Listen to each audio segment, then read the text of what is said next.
Subscribe to Awaaz today. Click on the bell icon for latest national and international buzzing news.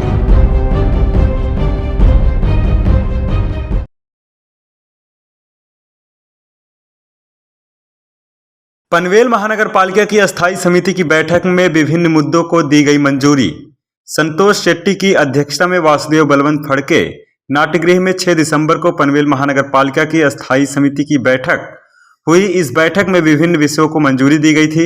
समिति ने क्रांतिकारी वासुदेव बलवंत फड़के नाट्यगृह में air conditioning system के रखरखाव और मरम्मत 6 महीने के लिए विस्तार, शिक्षा विभाग में सावधि जमा में निवेश और नए निवेश के मुद्दे को मंजूरी दी है। कलम्बोली स्थित कोविड डेडिकेटेड स्वास्थ्य केंद्र में ड्यूरा सिलेंडर की आवश्यकता के संबंध में पालिका के वार्ड समिति के में लैंडेड झील के सौंदर्यीकरण की स्वीकार प्रदान की गई है। अस्थायी समिति ने नगर निगम क्षेत्र में विभिन्न स्थानों पर सड़कों की मरम्मत, नवीनीकरण, नगर निगम सीमा की आवश्यकताओं के अनुसार विभिन्न स्थानों पर गटर के सुधार, निर्माण और मरम्मत की स्वीकृति दी है। इस बारे में अधिक जानकारी देते हुए पनवेल महानगर पालिका के बीजेपी प्रवक्ता प्रकाश बिनीदार ने अधिक जानकारी दी है।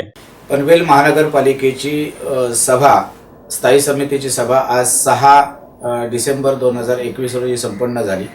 याच्यामध्ये लोकहिताच्या साठीचे ज्या कामं आहेत या कामांना या ठिकाणी सत्ताधारी भारतीय जनता पक्ष आणि सभागृह म्हणून या ठिकाणी विविध कामांना मंजुरी देण्यात आलेली आहे। याच्यामध्ये सर्वसाधारणपणे जे रस्त्याची कामं आहेत, जिथे कुठे खड्डे पडले असतील, काय पडले असतील, तर अशा खड्डे बुजवण्याच्या कामांना प्राधान्य देऊन त्या ठिकाणी सर्व जनतेच्या साठी खड्डेमुक्त रस्ता असायला हवा अशा दृष्टिकोनातून निर्णय घेऊन सगळे खड्डे बुजवण्याचं काम आणि रस्ते चकाचक करण्याचा निर्णय या ठिकाणी कालच्या महासभेत घेण्यात आलेला आहे। काही 1-2 ठराव असे होते, जसं की टूर्स अँड ट्रॅव्हल्स याच्यामध्ये त्या बिलामध्ये अनियमितता आढळून आल्याचे आम्हाला निदर्शनास आले। 2015 नंतरच्या टुरिस्टच्या गाड्या या ठिकाणी पनवेल महानगरपालिकेमध्ये सेवेमध्ये असाव्यात अशा पद्धतीतली टेंडरमध्ये अट असताना, निविदेत अट असताना या ठिकाणी 2015 पूर्वीच्या गाड्या वापरल्या गेल्या आहेत, जे की ज्याच्यामुळे लोकांच्या जीवितास धोका निर्माण होऊ शकत होता। शिवाय रविवारच्या दिवशी देखील गाड्या वापरल्याचं किंवा सुट्टीच्या दिवशी गाड्या वापरल्याचं बिलामध्ये निर्देशित केलेलं आहे आणि त्या दिवसाचं देखील बिल काढलेलं आहे। त्याचबरोबर ज्या वेळेला कोविड होतं त्यावेळेला शासनाचे निर्देश होते की घरामध्ये देखील एसी वापरू नका, तर त्यावेळेला गाडीमध्ये एसी वापरण्याचा प्रश्नच उद्भवत नाही। मग अशा वेळेला एसी गाडीचा बिल अदा करणं याच्यासाठी महानगरपालिकेचं आर्थिक नुकसान झालेलं आहे आणि त्याच्यामुळे ही नुकसानीची तूट भरून निघण्यासाठी आणि संबंधित ठेकेदाराने आपल्या कामामध्ये अनियमितता दाखवल्यामुळे संबंधित विषय स्थगित करण्याबाबत निर्णय घेण्यात आला। आणि त्याचबरोबर अजून एक विषय या ठिकाणी स्थगिती देण्यात आली की एलईडीच्या कामाच्या संदर्भात, कारण की 2 निविदा या ठिकाणी आलेल्या आहेत। सर्वसाधारणपणे 33% बिलो असलेली निविदा या ठिकाणी आम्हाला पाहायला मिळाली। त्या निविदेला काम सुपूर्द करण्यास काही हरकत नाही, जी L1 आलेली आहे, परंतु L2 ने L1 वर ऑब्जेक्शन घेतलेलं आहे आणि त्याच्यामुळे तो का घेतलेला आहे, कशासाठी घेतलेला आहे या बाबतीमध्ये प्रशासनाकडे माहिती मागितली असता मागील सभेमध्ये ती माहिती आजची सभा येईपर्यंत देण्यात आलेली नाही आणि परस्पर निर्णय प्रशासनाने या ठिकाणी घेतला आणि तो घेत असताना नेमकं आम्ही घेतलेले ऑब्जेक्शन होते त्याच्यामध्ये काय झालं, काय आपण निरसन केलं याची कुठल्याही प्रकारची इत्थंभूत माहिती सर्वसामान्य आम्हा सदस्यांना दिली नाही। या बाबतीमध्ये मी स्वतः आक्षेप घेतलेला होता की L1 आलेला आहे, L2 ने त्याच्यावर ऑब्जेक्शन घेतलेलं आहे कागदपत्रांच्या संदर्भात, तर ती कागदपत्र त्यांनी सुपूर्द केली का, केली असतील तर कधी केली बरं। या संदर्भात इलेक्ट्रिक डिपार्टमेंटचा एक्सपर्ट अधिकारी पनवेल महानगरपालिकेमध्ये नाहीये। आज जे प्रीतम म्हात्रे याचं काम पाहत आहेत, प्रीतम पाटील हे ग्रस्त हे सिव्हिल डिग्री प्राप्त केलेले आहेत आणि त्यांच्याकडे मॅनपॉवर कमी असल्यामुळे तत्सम जे लोक आहेत ती या ठिकाणी महापालिकेमध्ये भरती न झाल्यामुळे त्यांच्याकडे ही व्यवस्था दिलेली आहे आणि निविदा प्रक्रियेसंदर्भात जी समिती आहे त्या समितीमध्ये इलेक्ट्रिक डिपार्टमेंटचा कोणताही ऑथेंटिक असा सक्षम अधिकारी त्याच्यामध्ये नसल्यामुळे ही जी काही चूक याच्यामध्ये झालेली आहे किंवा काय याची इत्थंभूत माहिती आम्हाला न मिळाल्यामुळे संबंधित ठिकाणी आम्ही स्थगित केलेला आहे आणि पुढच्या सभेमध्ये माहिती देऊन नंतर परत तो आणावा, अशा पद्धतीतला या ठिकाणी सत्ताधारी भारतीय जनता पक्ष म्हणून आम्ही या ठिकाणी निर्णय घेतलेला आहे. कारण कोणत्याही ठेकेदारावर, कंत्राटदारावर अन्याय होऊ नये, निपक्षपाती या ठिकाणी कारभार आजपर्यंत भारतीय जनता पक्ष म्हणून चालत आलेला आहे. तो कायमस्वरूपी राहावा, तो चांगला पायंडा पडावा, या दृष्टिकोनातून आम्ही हे 2 विषय या ठिकाणी स्थगित केलेले आहे. पहिला विषय जो होता टूर्स अँड ट्रॅव्हल्सचा, याला विरोधी पक्षाने देखील मान्यता दिली की तो विषय स्थगित करावा आणि त्याच्यामुळे सत्ताधारी आणि विरोधी पक्ष दोघांच्या संगनमताने म्हणजे एक विचारानं या ठिकाणी सभागृहामध्ये सदरचा ठेका हा ज्या पद्धतीत विषय आला त्याला स्थगिती दिलेली आहे. कारण की टूर्स अँड ट्रॅव्हल्सचा जो ठेका आहे त्याच्यामध्ये जी अनियमितता झालेली आहे त्याला किमान 35 लाख अधिक 15 लाखाचं 50 लाखाचं पेमेंट जास्त केलेलं आहे. याच्यासाठी का घाई केली की त्याला पेमेंट आधी दिलं सभेपुढे येण्यापूर्वी? त्याचे का तपासले नाही? कुणी अधिकाऱ्याने सह्या केल्या? जे अधिकारी सह्या करण्यासाठी बिलावर जे जबाबदार आहेत त्यांच्याकडून एकतर वसूल करण्यात यावं जास्त आधार झालेल्या बिल ठेकेदाराला, किंवा ठेकेदाराकडून संबंधित बिल या ठिकाणी पनवेल महानगरपालिकेने वसूल करून त्याला ब्लॅकलिस्ट करावं, अशा प्रकारची भूमिका ही भारतीय जनता पक्षाची त्या ठिकाणी आहे. कारण की पनवेल महानगरपालिकेचं आर्थिक नुकसान होत असेल तर भारतीय जनता पक्ष म्हणून आम्ही कदापि सहन करणार नाही. पनवेल महानगरपालिकेचाच फायदा हे आम्ही पाहतो. कोणत्याही ठेकेदाराला आम्ही या ठिकाणी पाठीशी घालत नाही, किंबहुना पनवेल महानगरपालिकेचा फायदा यासाठी आम्ही या ठिकाणी पाहतो. पनवेल महानगर पालिका के विरोधी पक्ष नेता प्रीतम महात्रे ने सत्ताधारी पर आरोप लगाते हुए कहा कि पिछले 4 से 5 वर्षों में स्ट्रीट लाइट नहीं है, ये सत्ताधारी नागरिकों को अंधेरे में रख रहे हैं. इनको जो जरूरत पड़ती है उसका ही काम करते हैं. आत्ताच एक विषय झाला की जो स्ट्रीट लाईटचा विषय झाला, पोल लावणे आणि त्याच्या लाईट्स लावणे. गेल्या 1-1.5 वर्षापासून हे काही ठिकाणी पोल उभे आहेत, काही ठिकाणी फाउंडेशनसाठी खोदलेलं आहे, काही ठिकाणी लाईट्स लागलेले नाही आहे.